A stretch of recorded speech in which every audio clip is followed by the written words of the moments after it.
യേശു മഗ്ദലനക്കാരത്തി മറിയയ്ക്ക് പ്രത്യക്ഷനാകുന്നു. യോഹന്നാൻ 20:10 മുതൽ 18 വരെ.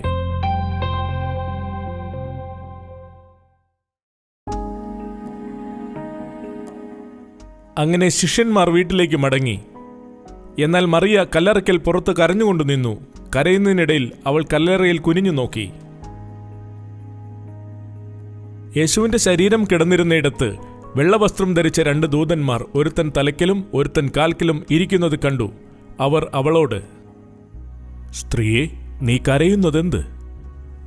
മറിയ ഉത്തരം പറഞ്ഞു, എന്റെ കർത്താവിനെ എടുത്തുകൊണ്ടുപോയി.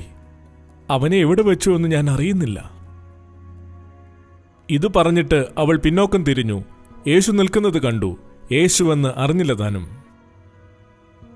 യേശു അവളോട്, സ്ത്രീയെ, നീ കരയുന്നതെന്ത്? ആരെ തിരയുന്നു? അവൻ തോട്ടക്കാരനെന്ന് നിരൂപിച്ചിട്ട് അവൾ, യജമാനനെ, നീ അവനെ എടുത്തുകൊണ്ടുപോയെങ്കിൽ അവനെ എവിടെ വെച്ചു എന്ന് പറഞ്ഞു തരിക. യേശു അവളോട്, മറിയേ. അവൾ തിരിഞ്ഞ് എബ്രായ ഭാഷയിൽ റബ്ബൂനി, അതിന് ഗുരു എന്നർത്ഥം. യേശു അവളോട്, എന്നെ തുടരുത്.